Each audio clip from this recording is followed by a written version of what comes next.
अब देखिए, इस डिटर्मिनेंट की वैल्यू अगर आप कन्वेंशनल तरीके से किसी भी रो या कॉलम के अलॉन्ग एक्सपैंड करके निकालते हैं, आंसर तो आ ही जाएगा। बट होगा क्या कि ये अकेला क्वेश्चन आपके 4 क्वेश्चन का टाइम खा जाएगा। तो क्या करें? वेल, एक ऐसी शॉर्ट ट्रिक मैं आपको बताने जा रहा हूं जिससे आप इसको देखते ही इमीडिएटली बता सकते हैं इसका आंसर 0 है। करना क्या है, आप C2 को C2 प्लस C3 बनाइए।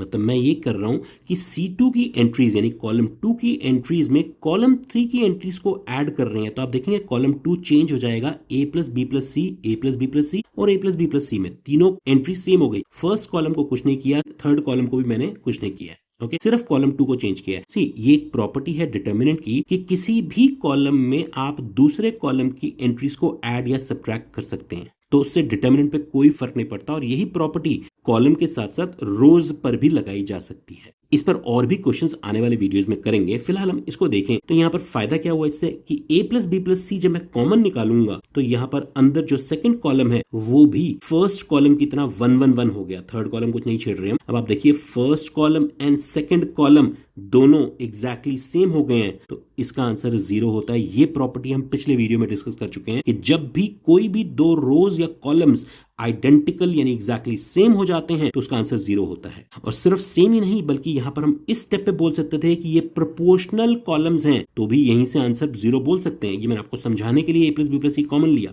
तब आप समझ रहे हैं कि अगर मुझे ये प्रॉपर्टी ध्यान है तो मैं देखते ही बता दूंगा कि जी इनका सम तो A प्लस बी प्लस सी होने वाला है, वहां से कॉमन निकलेगा और ये 1 1 1 हो जाएगी, तो दोनों कॉलम सेम होंगे, आंसर 0 आ जाएगा। तो प्रॉपर्टीज की हेल्प से हम लोग ऐसे क्वेश्चंस में टाइम बहुत अच्छे से सेव कर सकते हैं, तो इनको जरूर समझिएगा। ऐसी और इंपॉर्टेंट प्रॉपर्टीज क्वेश्चंस जानने के लिए बने रहें। मिलते हैं अगले वीडियो में।